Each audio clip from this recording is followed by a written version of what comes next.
Hi everyone, my name is Ms. Hu and I am a physics teacher.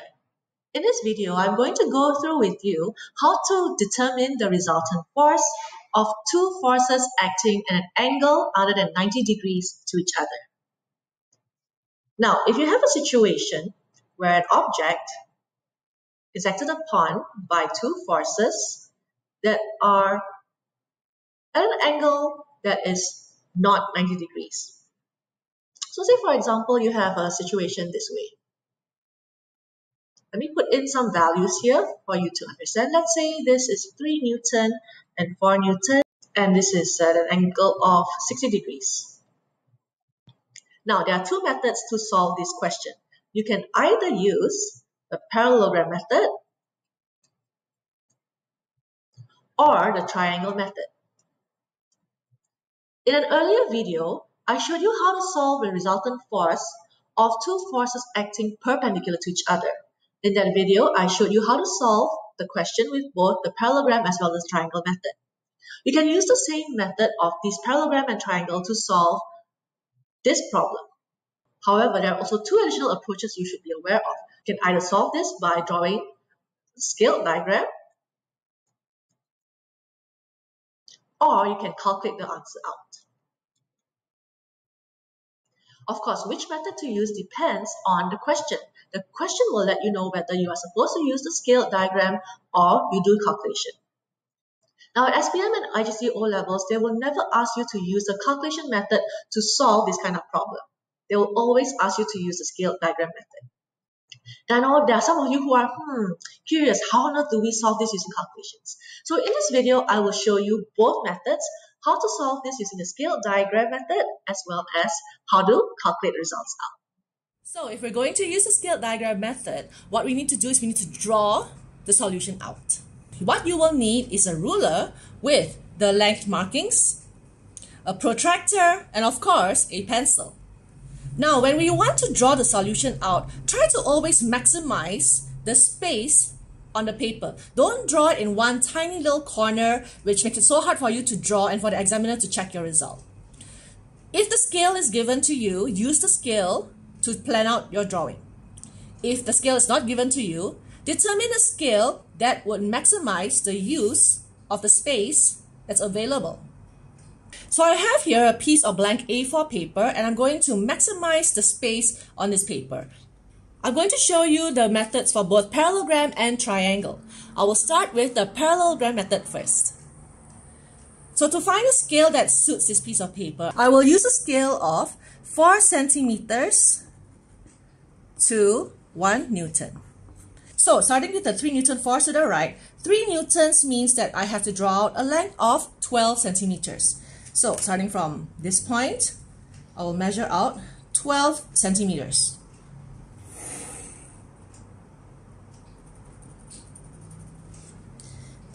Now, when you label, you do not need to write out 12 centimeters. You just need to write out the value of the force, 3 Newtons. When the examiner checks, the examiner will take his or her own ruler to check the length, which is 12 centimeters. Next, we are going to have to measure out the 4 Newton force that's acting this way. Of course, we need to use a protractor first to measure out the angle, and we know based on the question, it is 60 degrees. So 60 degrees is here, starting from this point. So 4 Newton is 16 centimeters. I'm going to draw this out. My ruler is only up to 15 centimeters. So I'm just going to extend it a little bit on the same length up to an additional 1 centimeter, which is up to this point. So labeling this is 4 Newton. To complete the parallelogram, what we need to do is we need to draw a line that is equal in length and parallel to the 4 Newton force on this side. So I placed the protractor here because we know that this is 60 degrees. Let me label this here, which means that from the tip of this 3 Newton force, we need to draw a 4 Newton line at 60 degrees from the horizontal. So again, this was 16 centimeters, correct? Which means this must also be 16 centimeters.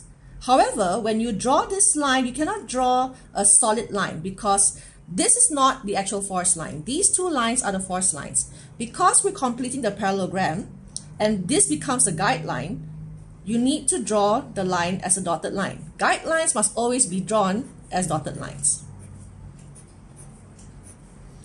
And again, my ruler is just a little bit shy of 16, so I'm going to add 1 more centimeters here up to this point. And then you complete the parallelogram by drawing this line equal in length and parallel on this side. The 2 points have already been drawn for us, but I will just measure out to make sure that this is exactly 12 centimeters. As per our scale, this is the 3 Newton line. So again, this is also dotted because this is our guideline. So as you can see, we have a parallelogram here, and our resultant force will be from this point to this point. Now my ruler is not long enough, so what I'm going to do is I'm going to take a long ruler and draw a line from the center to this center. So we have this here. For the final result, you can draw this as a solid line. But to differentiate this from the forces given in the question, I will draw a double arrow here. The double arrow indicates that this is the resultant force, which I'll label as R. So in order to get the magnitude of R, what we need to do is we need to measure the length. Now, of course, you can use a long ruler or you can just use the ruler and just measure it accordingly. Important thing is that as long as you have something that's long enough for you to connect this center to this center in one straight line. Since I have a long ruler, I am going to measure out this length. So as you can see, this is 24.2 centimeters. Now, you don't actually need to write out 24.2, but I'll write this here so that you can see how we obtain the answer. So length of R is 24.2 centimeters. Now this is not your answer. You need to find the magnitude of the resultant force in Newton. So what you need to do is you need to use the value of R and use the scale to convert it back to Newton. So because 4 centimeters to 1 Newton, it means that you need to divide this value by 4. So the magnitude of R is 6.05 Newton. Now remember that resultant force is a vector quantity, so you need the magnitude as well as direction.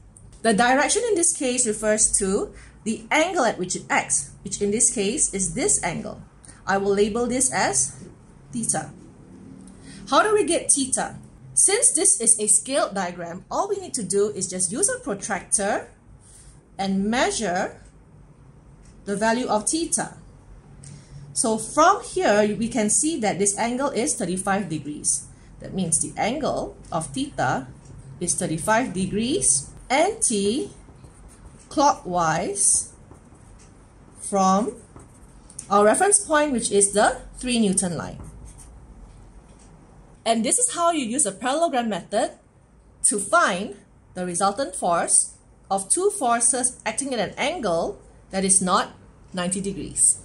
Let me now show you how to solve the resultant forces using the triangle method. The concept is the same. You still need to draw it to scale. So, solving the same question, 3 Newton and 4 Newton at 60 degrees. Let's use the scale that fills up this entire A4 size paper. So I'm going to use the same scale, which is 4 centimeters to 1 Newton, because it fills up the space beautifully. Let's start with the 3 Newton force to the right. So 3 Newton means you have to draw a 12 centimeter line. So from here, I'll draw up to 12 centimeters. Label it with the force value. Remember, you do not need to write the length. The examiner can determine the length himself or herself using his or her own ruler. Now we know that 4 Newton acts 60 degrees from the 3 Newton line, but do not start the 4 Newton line from this point. You need to start the 4 Newton line from this point.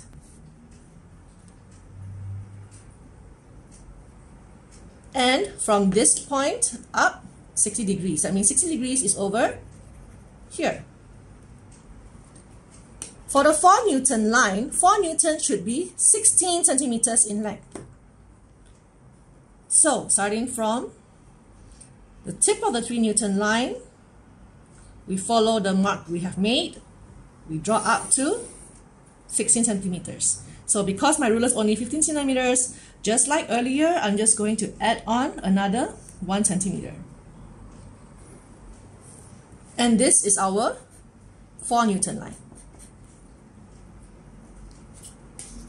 The resultant force is from this start to this end.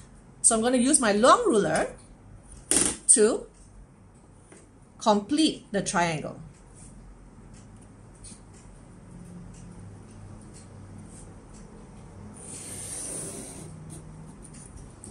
To make it clear, this is the resultant force. I'm just going to draw double arrows and label this as R.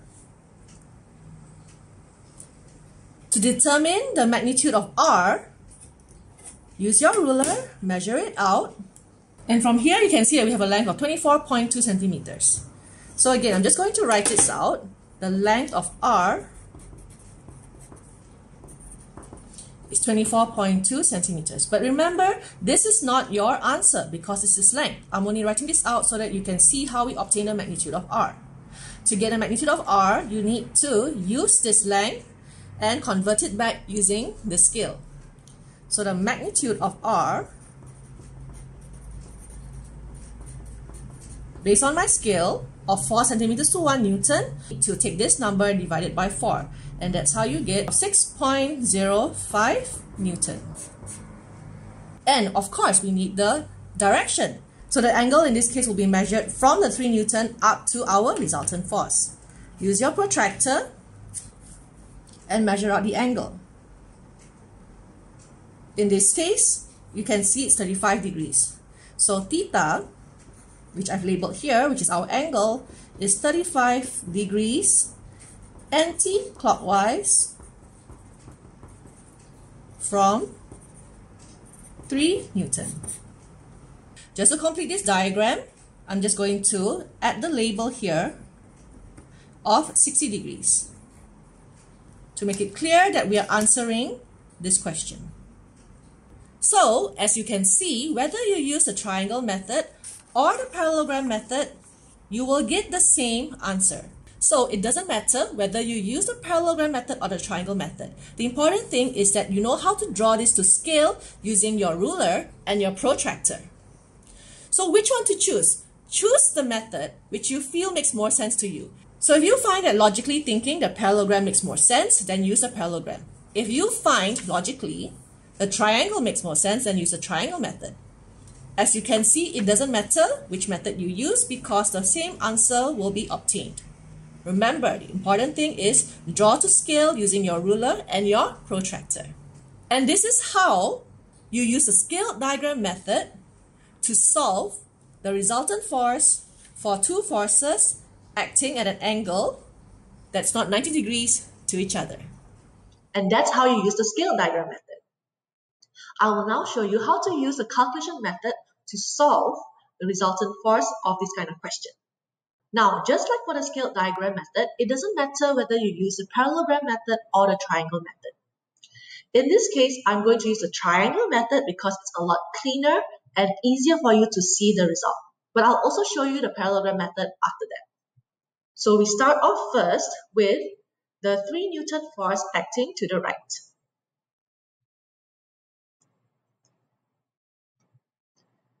Because I'm using the triangle method, the 4 Newton force is not going to start from the same starting point as the 3 Newton force, but it's going to start from the tip of the 3 Newton force. So starting from the 3 Newton tip, we have a force of 4 Newton acting 60 degrees from the horizontal. So I'm just going to draw the horizontal line here so that you can see it. Now the horizontal line, because this is not an actual force line, it should always be a dotted line. So just going to make it dotted so that you can see. The dotted line is always necessary to indicate that this is a guideline and not an actual force line. We know that the resultant force, oops, I haven't labeled this yet. We know that the resultant force is from here, the starting point, to the end of 4 Newton. So again, I'm just going to put a double arrow just to show that this is the resultant force. Now, how do we solve this kind of question? In order to solve this through calculations, you need to resolve the forces here because you have a 4 Newton force acting at an angle. If you don't know how to resolve or you've forgotten how to resolve the forces, watch my video on force resolution. So here's what we're going to do. What we're going to do is we're going to resolve the 4 Newton force into its horizontal and vertical components. For this, I'm going to use a different color so that it's easier to differentiate. Let's use red. Okay, so we have a horizontal component and a vertical component. So if you recall, this horizontal component should be f cos theta, which in this case, this value is 4 cos 60. Using your calculator, you work it out. 4 cos 60 gives you 2 Newton. The vertical component is f sine theta. So this case would be 4 sine 60, which gives you 3.46 Newton. So how do we solve the value of R? Very simple. You can now see that because of these horizontal and vertical components, can you see that we've got an extra large triangle over here? And this is a right angle triangle, which means that you can solve R using the Pythagoras theorem. So if you look at the vertical components, let's use 2 here. So from here to here, that's 3 plus 2. That means these two combined would be 5 Newton. And for the vertical, we have 3.46. So in order to solve R, let me write it over here, you would have R squared equals to 5 squared plus 3.46 squared. So when you use your calculator and work it out, you would get 6.08 Newton. As for the angle of R will take it from 3 Newton. Let's write theta here. You can also use tangent. So tangent theta is 3.46 over 5. And that means, using your calculator and working it out, you would get 34.68 degrees anti-clockwise from 3 Newton. And that's how you can use the calculation method to solve two forces that are acting at an angle that's not 90 degrees to each other. I will now show you how to solve the question using the parallelogram method. It's actually exactly the same as a triangle method. It's just that you complete it with a parallelogram instead. So not drawing the object, I'll just draw the forces.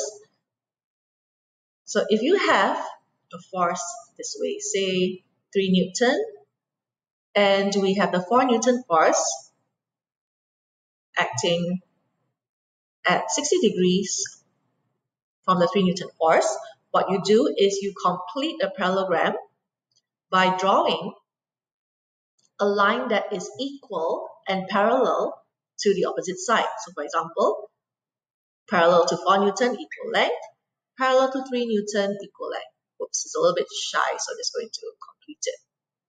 And because these two lines are not the actual force lines, there are only two forces, 3 Newton and 4 Newton. So these two lines are not actual force lines. Because they're merely guidelines, you have to make them dotted. The resultant force in a parallelogram method is, of course, from corner to corner like this. So in order to solve this question using the calculation method, it's actually pretty much the same as the triangle method.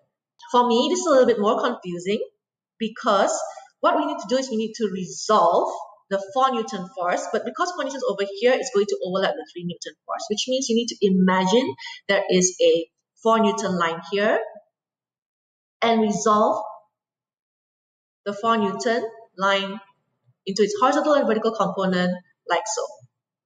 You also must remember that this is 60 degrees. So by looking at this, you have 4 Newton, you have 4 cos 60, which we have already worked out to be 2 Newton, and we have the vertical, which is 4 sine 60, which gives you 3.46 Newton. So how you solve this is the same way as with the triangle method. That means you need to ignore the top triangle, look at the bottom large triangle, and work it out using the Pythagoras theorem, which is 3 plus 2, that's 5. And then you have 3.46 on this side, square root. So you can see that you still get the same result. It's just that for me, I find the parallelogram method a little bit more confusing because there's just too many dotted lines going on here.